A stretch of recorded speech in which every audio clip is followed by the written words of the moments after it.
2050 में औरतें मर्दों से शादी नहीं करेंगी। जो कुछ फिल्मों में देखा गया अब वही सब कुछ हकीकत में भी देखेंगे।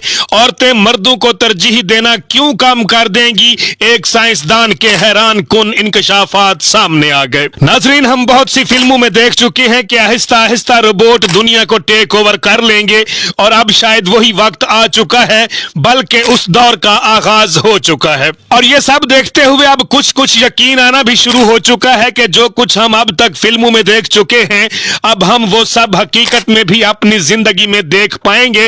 अब किसकी कितनी जिंदगी है ये अल्लाह ही बेहतर जानता है। नाजरीन, वो वक्त आ गया है जब जहाज टैक्सी का काम करेंगे, फ्यूल नाम की कोई चीज नहीं होगी और अगर होगी भी तो इस्तेमाल खत्म हो जाएगा। जी हाँ नाजरीन, इसकी पहली कड़ी और अमली मिसाल आपके सामने एलोन मस्क है, जिन्होंने पिछले दिनों एक ऐसा रोबोट मुतारिफ करवाया है जो अब लोगों के घरों में काम करेगा। इस रोबोट से आप घर का हर काम करवा सकते हैं, चाहे किचन के काम करवा लें, चाहे घर की सफाइयां भी करवा लें, अपने छोटे बच्चों को संभालने की जिम्मेदारी भी दे दें, सब कुछ वो रोबोट करेगा। इससे कबल मर्दों के लिए रोबोटिक बीवियां भी एलोन मस्क बना चुके हैं जो मर्दों को हर किस्मी राहत मुहैया करेंगी। नाजरीन, रोबोट की वजह से इंसानों की नौकरियां तो खत्म हो ही रही हैं, इस वजह से इंसानों के रुतबे भी खत्म हो रहे हैं। जी नाजरीन, ये कोई हम अपनी तरफ से नहीं कह रहे, ये डॉक्टर लेन पियर्सन जो कि एक साइंसदान है वो कह रहे हैं कि आज से 20-25 साल बाद यानी 2050 में औरतें मर्दों की बजाय रोबोट्स को तरजीह देंगी।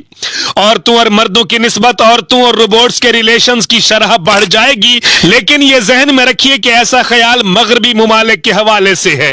अल्लाह हम मुसलमानों को इस फितने से महफूज रखे, आमीन। रिश्ता अज़दवाज के लिए भी औरतें मर्दों की बजाय रोबोट्स का इंतखाब करेंगी, लेकिन डॉक्टर लेन ने इसकी वजह जो बताई है वो भी बड़ी दिलचस्प है।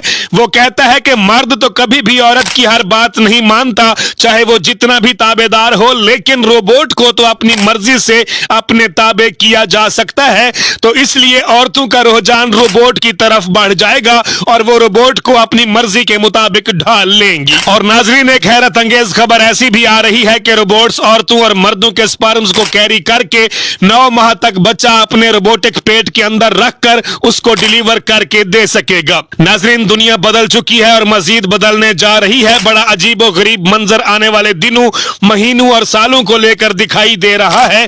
कहीं ऐसा ना हो कि दुनिया में इंसान कम और रोबोट्स के नंबर्स बढ़ जाएं, इंसान कहीं नायाब ही ना हो जाएं। और क्योंकि रोबोट्स एक ही जगह से कंट्रोल हो रहे होंगे तो इस तरह कोई ना कोई दुनिया में खराबी भी पैदा की जा सकती है। नाजरीन, आप इस सारे मंजरनामे के मुतालिक क्या राय रखते हैं?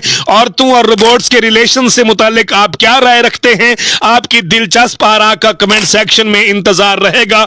मेरा पैगाम है मोहब्बत जहां तक पहुंचे। काशी बलोच को इजाजत दीजिए। अल्लाह हाफिज। पाकिस्तान हमेशा जिंदाबाद।